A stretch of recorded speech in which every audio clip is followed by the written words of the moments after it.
Veteran was on trial without a lawyer until a colonel arrived and sat by his side. He entered in handcuffs. The dirty linoleum hallway looked longer than it should have. Two young officers were pushing him quickly, as if eager to be rid of an unpleasant task. Jonas Moreira, 76 years old, walked slowly, his feet heavy and his eyes sunken. The faded military coat, which once carried honor, now only drew attention for being filthy. In the courtroom, the whispering began immediately. "Another crazy old man," someone whispered. "They say he hit a guard at a public shelter." The judge didn't even look at him at first. She was busy flipping through papers. The prosecutor was adjusting his tie, as if preparing for a rote speech. The public defender didn't show up. Jonas stood there alone. His eyes wandered across the room. No one recognized him. None of those present had any idea who he was or what he had done. To everyone there, he was just another problematic senior. Another frail, inconvenient body in a society too rushed to listen. "Full name?" the judge asked, without lifting her gaze. "Jonas Moreira," he replied, his voice hoarse, as if he no longer wasted words. "Do you understand the charges?" "I do." "And how do you plead?" "Not guilty." Someone laughed quietly, but it was heard. The prosecutor stood up, cleared his throat, and began his statement. "This is a clear case of resisting authority and contempt. The defendant, despite being warned multiple times, aggressively interfered with a security procedure inside a public shelter." Jonas listened in silence. He didn't even blink. He was there in body, but seemed far away. He did not defend himself. He did not protest. There was no more indignation, only fatigue.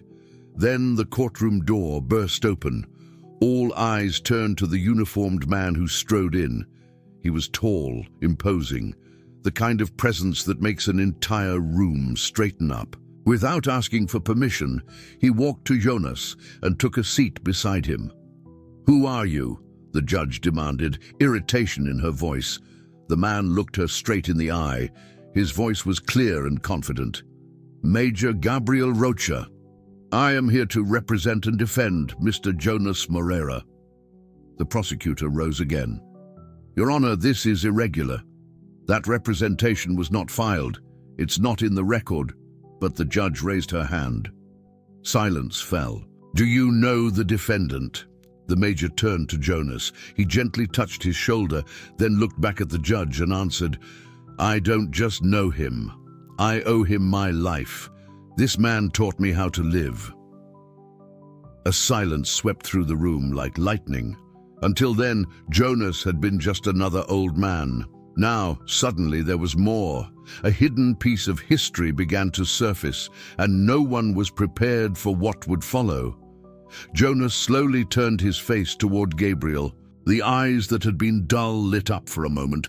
He said nothing. He didn't have to. The reunion said it all. The judge adjusted her glasses. For the first time, she looked Jonas in the eye. She no longer saw a case. She saw a mystery.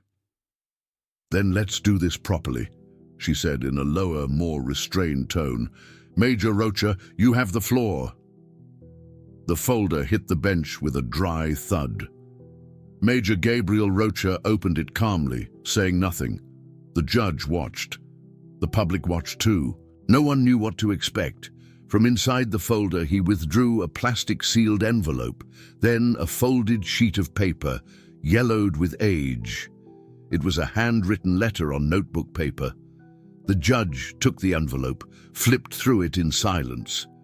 She stopped at the shaky handwriting of a young soldier. She read quietly to herself. "If this man dies and I live, the world will be upside down." It was signed with a name she recognized. Gabriel Rocha. Still young, still a recruit. The major didn't explain. He didn't need to. Next, he pulled a second document from the folder, official, on letterhead, a mission report. The judge read, "Wounded in combat, carried a soldier under enemy fire for over 2 kilometers, refused evacuation, saved lives, exemplary conduct." She looked at Jonas. He was motionless, as always, But now, tears filled his eyes. Then the major placed an old uniform on the bench, folded with military precision, hand-sewn, a name embroidered, Sergeant J. Moreira. Jonas looked at it, and something inside him broke. His trembling hands held the fabric gently, as if rediscovering a piece of himself. He said nothing. He only took a deep breath, closed his eyes. For a second, it seemed he was back on the battlefield. Standing silently, the major faced the judge. The prosecutor tried to object. The judge raised her hand, ordering him to be quiet. She rested her eyes on the documents, then on Jonas, and finally on the spectators. "We are facing something this court doesn't see every day," she said, her voice low but firm. "Memory and debt. Silence." The trial was not over yet, but no one in that room would ever look at Jonas the same way again. Outside, the video of Rocha's entrance was already circulating on social media. Inside, the court still didn't know it, but an entire city was about to discover who the old man in the tattered coat, handcuffed that morning, really was. The next day, the courtroom was more crowded, not because of the case's importance, but because of the curiosity sparked by a video that went viral overnight. In it, a uniformed major walked into a silent trial and said, "I owe my life to this man." Now, journalists waited outside. The press didn't know exactly what was happening, but they knew it wasn't ordinary. Inside, Jonas was in the same spot, stood tall, eyes tired, no sign of anger, no words. The judge entered and got straight to the point. "The defense has submitted new evidence. We will review it now." The projector screen turned on. The lights dimmed. A video began to play. It was footage from the shelter's security camera. The silence in the room was palpable. On the monitor, a big security guard in a black vest was holding a woman firmly. She was struggling, terrified, unable to speak. Her eyes were wide, her breathing rapid, a panic attack. No one around was doing anything. No one except Jonas. He showed up in the corner of the frame. He walked slowly, approached with open hands without touching anyone. He said something that couldn't be heard. The guard got irritated. He shoved Jonas, who staggered but didn't fight back. Jonas simply positioned himself between them. A shield, the woman fell to her knees, crying. Jonas bent down slowly, put his hand on her shoulder, and said something. She breathed deeply, came back to herself. The video froze, right there. The lights came back on. The judge called the woman to the stand. She entered shyly. She wore a loose coat, eyes downcast. But when she stopped in front of Jonas, she lifted her face. "You saved me," she said, voice trembling. "No one saw what was happening, only him. I thought I was going to die suffocating right then." The prosecution asked to question her. The judge refused. "That's enough." The woman turned to Jonas. "I don't remember exactly what you said, but I remember how you said it, calmly, without yelling. It was like someone finally saw me." Jonas didn't reply, but his eyes were wet. They called the guard. His voice was low and shaky. "I lost my footing. She was screaming and I didn't know how to act. I thought he was going to attack me, but he only tried to help." Pause. "I lied in my report." The judge looked at the prosecutor. "Do you still intend to pursue the charges?" He hesitated. Then he shook his head, defeated. The prosecution withdraws. Silence returned. But this time it was a different kind of silence, one filled with respect. The judge took a deep breath. Then she looked at Jonas as if she saw someone else entirely. "Mr. Moreira, what you did in that shelter was not contempt. It was humanity." She paused. "And this court owes you more than an acquittal. It owes you an apology." The audience did not applaud. No one moved, but it was as if everyone was holding their breath. Jonas simply nodded. He didn't smile.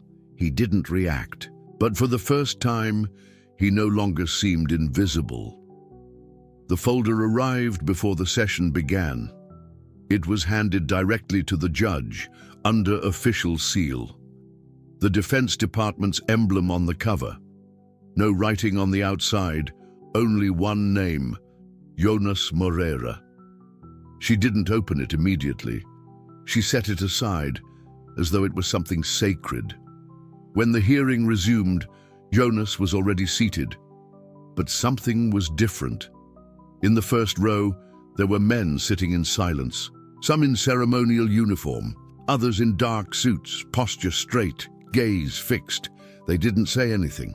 They just sat there, present, as if that were enough. The judge finally opened the envelope. She read it silently. One underlined passage caught her eye. Extreme risk conduct in a conflict zone. Voluntarily stayed behind to protect the evacuation. Saved lives. She did not read it aloud. She simply closed her eyes for a moment.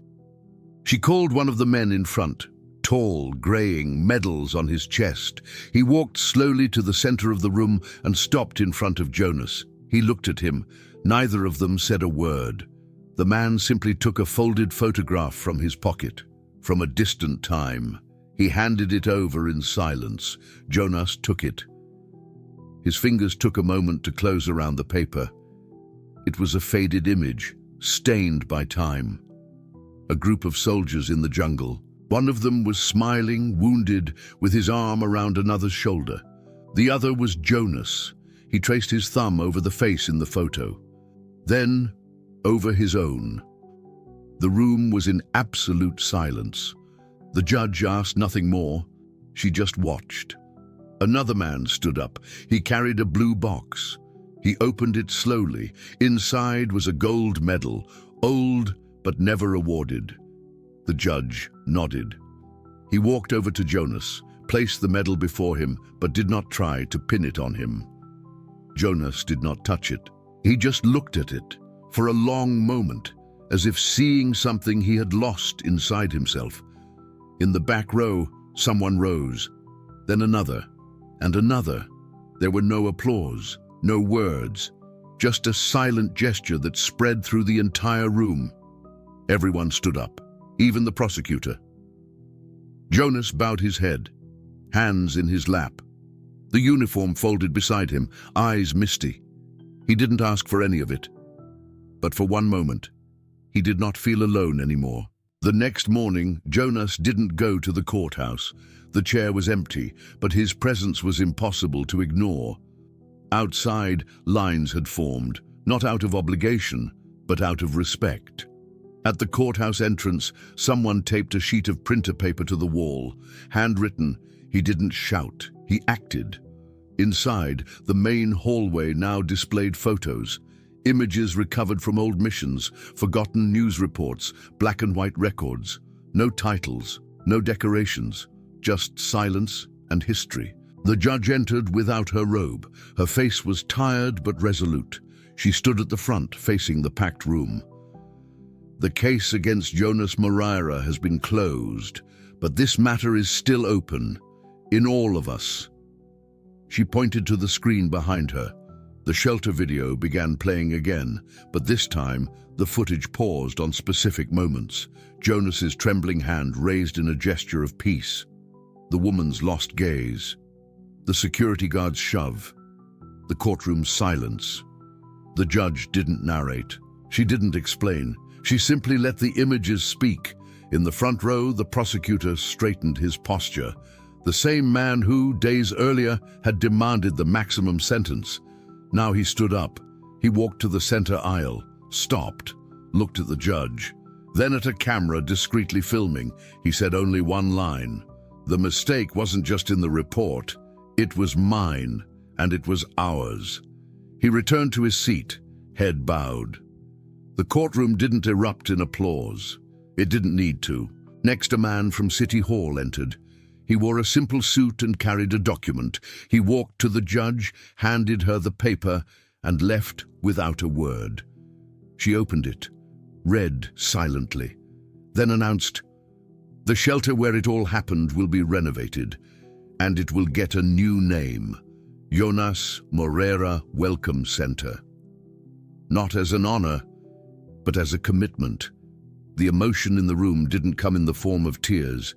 It came in exchanged glances, in discreet hand squeezes, in young service members removing their caps and holding them to their chests.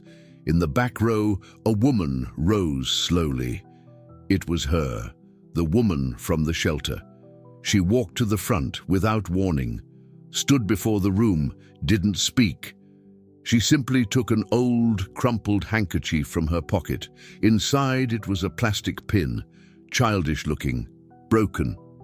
He gave me this at the shelter. He said it was so I'd remember I wasn't alone. She handed it to the judge, and this time it was the judge who cried, not out of weakness, out of truth. Outside, while the sun shone on the courthouse steps, someone chalked the sidewalk. To see whom no one sees, to protect those who can't ask for help. There was no signature. There didn't need to be. The apartment was small, a bedroom, a bathroom, a simple kitchen with a table and 2 chairs, everything clean, everything silent. It was more space than Jonas had had in years. He woke up early, always early. He made his coffee carefully, put the filter in slowly, measured the water by eye. He sat at the table, looking out the window, holding the mug with both hands. It wasn't a habit, it was a ritual. On the wall next to the door hung his old uniform, washed, ironed, protected by a thin plastic cover, the same one he had carried folded in court. He never wore it. He just looked at it. That morning, the intercom buzzed. It was Major Rocha. He wasn't in uniform. He carried a folder under his arm. Jonas opened the door without saying a word. The two sat down. The major placed the folder on the table, pushed it slowly toward him. "You don't need to read it now." Jonas didn't respond. He just nodded. Rocha stood up. Before leaving, he said, "The center opened today. They put your name on the wall, and your motto too." Jonas looked out the window. The center was a few blocks away. He couldn't see the building, but he knew it was there. After Rocha left, Jonas picked up the folder. Inside was a manila envelope, and inside that envelope letters, many. Some typed, others handwritten, from former recruits, from mothers, from people he didn't even remember helping, people who remembered him. One letter, on aged paper, read, "You didn't just save me on the battlefield, you saved me from who I was going to become afterward." Another, "My mom used to say that there are people who show up in your life just to prevent you from falling, and then they disappear. You were that." Jonas closed his eyes. He took a deep breath. For the first time in a long while, he cried without hiding it. That afternoon, he went to the center. Not for the ceremony. It had already passed. He went alone. He placed his hand on the newly painted wall which read Jonas Moreira Training and Welcome Center below in smaller letters, "To see whom no one sees, to protect those who can't ask for help." He did not go inside. He stood there for a while. In the plaza across the street, children played. A boy ran, tripped and fell. He got up on his own, looked back, searching for something or someone. He saw Jonas. He waved, not knowing who he was. Jonas waved back, simple, slow, as if saying, "I saw you." He walked back home slowly. At the door, he paused for a moment, looked at the sky, then went inside, sat down, picked up another letter. He read in silence and whispered without addressing anyone. "For so long I thought no one remembered, but this time it wasn't a lament. It was just the truth. If this story reminded you that there are still people being ignored in silence, write in the comments, 'I see.' Sometimes just genuinely seeing is the beginning of change."